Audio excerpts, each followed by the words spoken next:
When did you feel most alive? When you had the most amount of fun? All right, let me check. I had a good childhood. I liked my youth in Helena and Butte, Montana. Went to school in Helena and Butte. I liked that.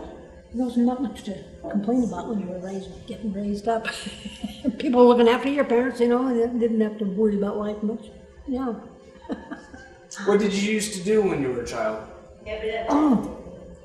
Started out as a piano player for the most part. Went through grade school, started at 7 years old, playing piano.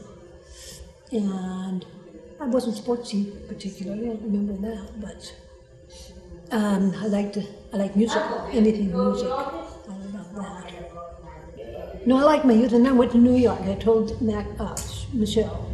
No, that's her last name. Noel McAvoy. Does that ring a bell?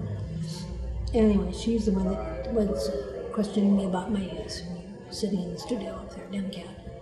And and I said I liked New York City.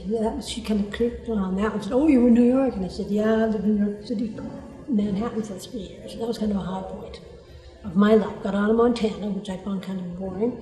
I worked at the telephone company out here, and I transferred out east and worked at a telephone company. Then I transferred over to RCA Victor Records and got a good job with them. Stayed a couple of years, and then I got appendicitis. I think it was the stress of big city living. I never used to big city. Manhattan was a pretty large city. Anyway, I came back to Montana and got a job at the Forest Service. I finished my career here in Missoula at the Forest Service in Missoula here. And I lived most of my life here in Missoula. Helena, Butte, Missoula was my cities in Montana that I lived at. Yeah. Tell me a little bit about Butte. I like Butte. It was kind of blowed. My mom had to give up her job in Helena and moved. My daddy had a music store in Butte. We moved over there when I was a sophomore in high school.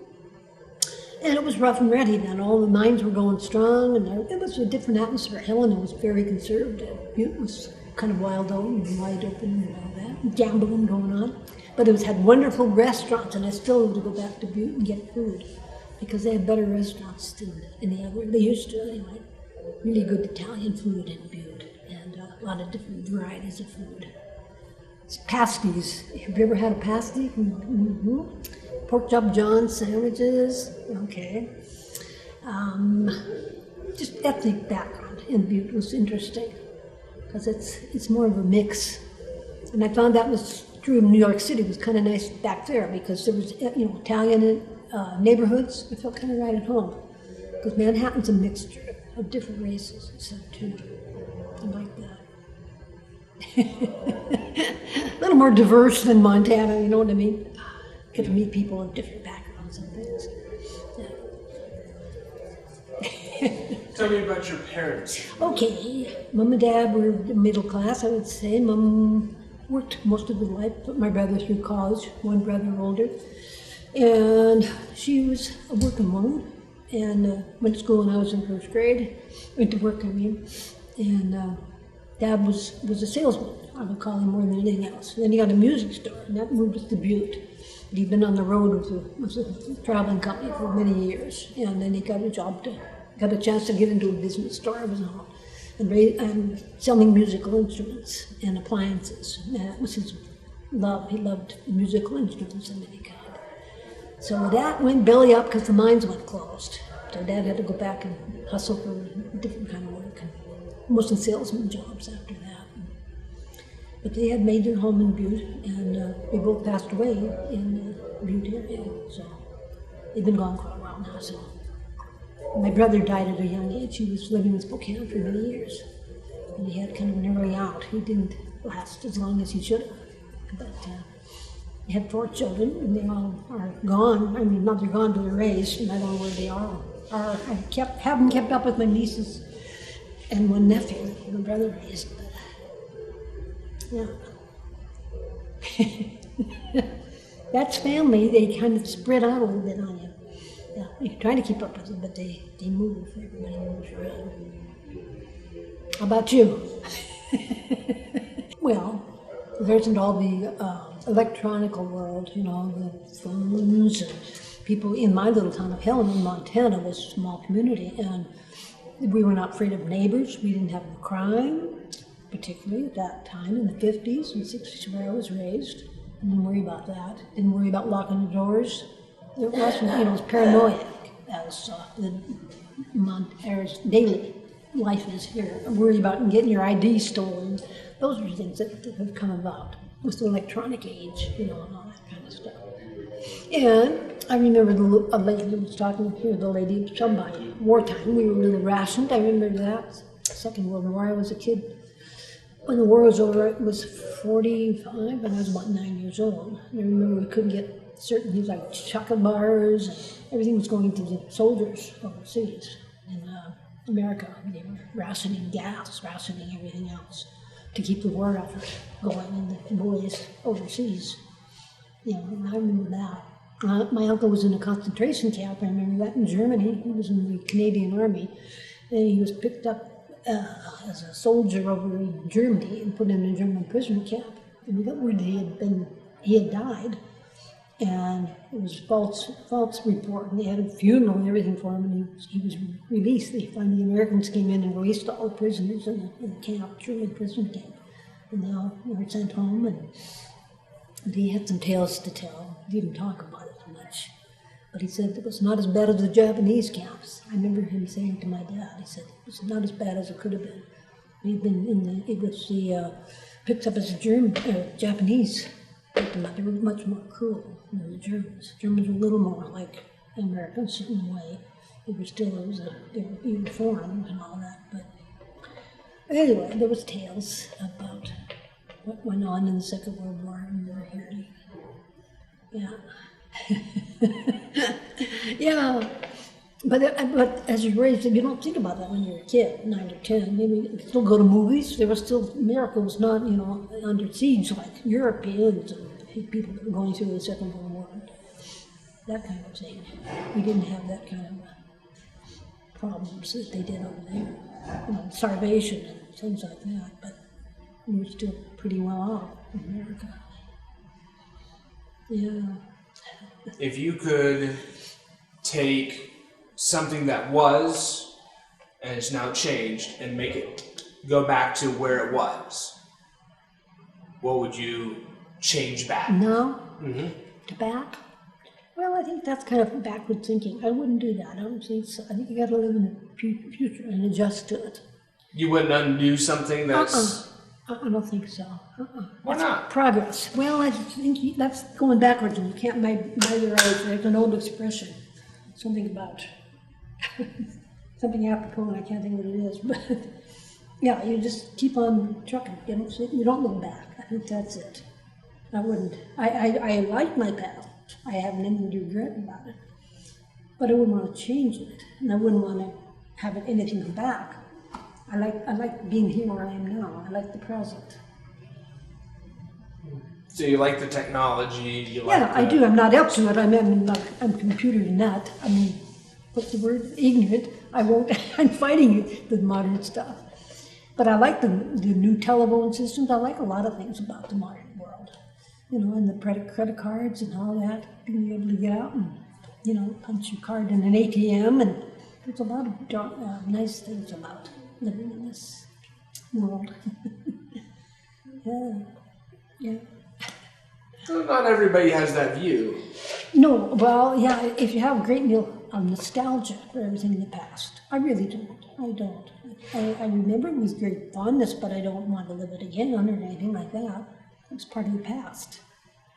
Yeah, I think you go on with the future. So you're not one of those people who are like, if I could only go back and redo my high school years. No, I don't have regrets. Everybody has little traumas from your high schools. Maybe I would have been, dated more and got a little more friendly with people, a little bit of a recluse, a little bit. But as I grew older, I had to accept myself, as you do. And I thought, well, that was the way I was married. I'm not going to change. That's the way I was. That's part of what I was made like. And it's, you're not going to change your basic personality that much. My brother said once, you don't get older, you just get more like yourself. I thought it was a great comment. Yeah. We don't really grow up, we just get more like ourselves. Yeah, I had a smart family. My brother was smart. I looked up to my brother Don. I wish he had lived longer. He was about 4 or 5 years older, and he had a heart condition, which I have now. Yeah, and it was too bad he had to leave so early. He was only 63, I think, when he died. It was life. Yeah. Yeah. Yeah, as you get older, you say, okay, that's the way it is. We'll just go on. You read a lot of these biographies of famous people like Katharine Hepburn and some of the people who lived long lives. And that's how they live, I think. They accept every day, take it as it comes, and then pick up the chips and go on.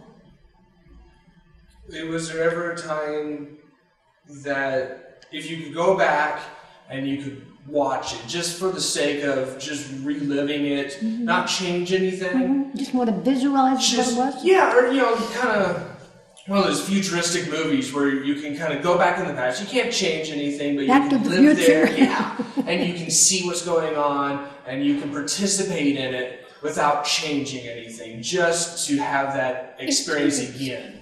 Do you have one of those kind of moments? Not really. I don't think so. Something that was really great that you just really like going back and remembering that time? Let me think. I'm trying to remember. Yeah, your memory does fade a little bit as you know. That's the only problem. There were good times, I'm sure, but now I can't give you a specific one. Yeah, anything in the music world, I would have lived again, I think. Like going to concerts and... What kind of concerts? Anything in particular? Yeah, no, piano is mostly, and orchestral concerts. I saw a lot of those in New York. Anything like, yeah, I'd like to see the big theater. I miss theater out here. For a while, there's a nice theater out here too, but it isn't the same as going to a Broadway show and seeing a big theater, seeing stage work. I love that.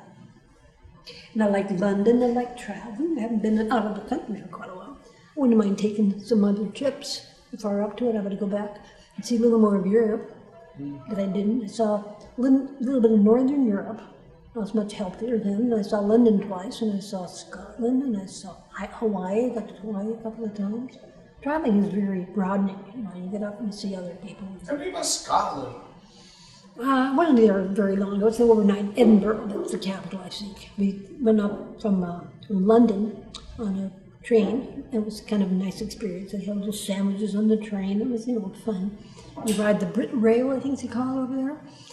There was a tour group, and we went up to Edinburgh, and they showed us the castle where Queen Mary or whoever it was she was Queen of Scotland. They showed us the place in Edinburgh. It's on the ocean, and I loved that city.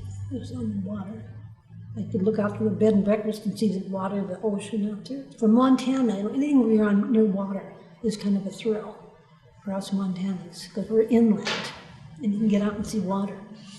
I like that. Or Hawaii, places where there's water all around you. You like to walk in Hawaii? Yeah, it's so balmy, it's so different than our climate. I love that. Yeah, 3 times I think it was in Hawaii. Yeah, which I had a girl who lived on the Big Island, what they call Oahu is where Honolulu, and the Big Island is where it's the biggest island. And she had a home. Hilo is one of the capitals, I think, on the Big Island. And there's all kinds of other ones. Have you ever been to Hawaii? A lot of people haven't. A lot of people in the military, men especially, didn't want to go back because they were stationed there. And they didn't have memories of Hawaii being a great place because they were in World War II, I guess. Didn't want to go back. But as a vacationer, I thought it was a wonderful place to see and visit. The flowers and the smell and the water. Tropical, so different. Yeah. Oh yeah, Mexico. I got to Cancun, Mexico, and a summit called they call it Banks. Has a bunch of people who go out of the country.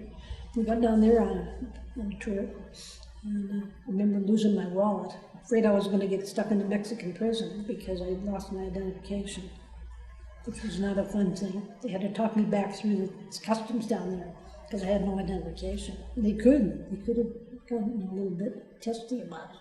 Mexican government, they don't work for that. But I was lucky with tour guides, and they said, "Don't worry about it. We'll get you on that plane back to Montana," because I had no identification. Yeah, that was a bad one, kind of a bad experience. Last day of the trip, I remember that. I was out on a little tour around the city of Cancun, and it was poverty. I saw how poverty-stricken the Mexican people were out of the resort areas. There's real poverty. If you're not working in those resorts, you're not making a living down there. At least at that time when I was there. People can get jobs in those big casinos. With the rich people coming in and staying there, they make it out pretty well. But the general population, they're poor, and we don't see that much up here in Montana. More middle income people's up here, but we got poverty up here though too. Let's face it, there's poverty everywhere. Missoula and everywhere. Have I been bored you complete now, Philip? How do you see the world? How do I see it? Yeah. When you see the world, what do you see? The general world out here? Or just, you mean the world situation? The world as a whole. Okay, you mean as upbeat or is it going to hell in a basket, or what do you think? Sure. I'm optimistic. I mean, we've been going a long time. I don't think it's going to blow up. I don't think atomic energy is going to take us away. I don't think that we're going to keep that under control. I feel that's a good thing. We're watching these foreign countries get the bombs and all, or the nuclear and all that. I think we're keeping track of it much better. And we're on top of that, I think. So I'm not sweating. We used to have, and I remember when I was a kid, we used to air raids, and you'd be afraid of planes coming up and dropping. You'd get under your little desks in your grade school and say, "Put your heads down," and all that kind of thing. But I don't think they're doing that with kids nowadays. I don't think they're threatened by any kind of invasions, or anything. Nobody's going to come and get us in America. When they started doing the nuclear power, I know that was a big issue at the time. A lot of people didn't want it. Some of the people did. Yeah. What were your thoughts? What do you remember about that? Oh, I remember the movie with Jane Fonda and Michael Douglas did a movie about sort of like after 3 Mile Island blew up. I don't remember that. There was I think it was 60s or 70s. It was a movie kind of parodying what was happening if a nuclear plant should blow up, and all this contamination would happen. And it was scary. You go to those. Hollywood's making a lot of movies kind of about that time, about being afraid of nuclear, I think. There was another one called Silkwood. And we were building nuclear plants with Meryl Streep was a star, called Silkwood. And they were in, I don't know if you ever saw that, it's a good movie. And she got contaminated, and she had to get burned if you're working on those nuclear plants. It's highly dangerous, people that are working with that good stuff. So you remember being kind of scared of it? Not really. No. I was aware of it because they were portraying it in a lot of. If it's a movie, I would go and see it, and I happened to see them about it. But no, I wasn't thinking, okay, Montana's going to have a problem. Never occurred to me that would be. Maybe other place, Nevada or New England or wherever it might be, but no. We live in a big country, so I didn't think that was going to happen. So you felt pretty safe in Montana, we're isolated from Yeah, that's why a everything. lot of people come up here. I think they get away from those big cities down in California, and they go, listen, we'll keep it to Montana. Maybe that's what your parents came up here for. Get away from the stress of whatever was going on down there. You never know. Yeah. But we can always move. Head out to Canada if you really were scared. Or if the draft, a lot of people flipped out and went up to Canada, get away from the draft, ready to go into the wars overseas. Maybe you were through that, maybe not. But that happened, after you probably. Did you have friends who went up to Canada? No, not that I remember. Nobody did, but because there were probably like a lot of them around here in Montana and other places. It would be easy to get from Montana, that's for sure, close to the borders. And there wasn't too many restrictions about borders. When I was doing, they were going back and forth in Canada. I don't think we had as many scares about people getting back and forth over the border in Canada. We're not patrolling it quite as, as rigidly as they are now. Worrying about terrorists and all this stuff today. Like, people slipping over the borders and getting free up in Canada. Yeah, but if you keep up and you read your daily stuff, you could be scared if you're of the mind to be, I suppose. If that's going to worry you. But why worry about it's not happening, I say. If it ain't happening, don't worry. There's a guy that came to work at the Forest Service in Butte, and he didn't know, pardon the expression, asked him the whole guy. He couldn't alphabetize, but he had a degree from somewhere in political science, and all the women that were kind of down to earth in Butte, mind you, and they made such fun of this poor guy because they tried to get him indoctrinated into office work. That was the job he had gotten to start out his career, and they put him over by the files, and he couldn't alphabetize, and he had his degree, but in political science. And we thought, now what good is the darn degree? Because Butte is not high on academics, particularly. I mean, Butte people didn't have a chance to go to many colleges in my day and age. A lot of them did, but I was probably a rare one to get down to Dillon for 1 year of school. And Butte people, they were not too many going to school. But oh dear, those ladies in the Butte Forest Service office were toughies. I tell you, Catholic. And a lot of them were Catholic, and my mom found that kind of an adjustment because there were so many strong Catholic people in Butte. And we were Protestants, and you stand out a little bit in Butte if you're not Catholic. Yeah, I mean, that was strong in that day.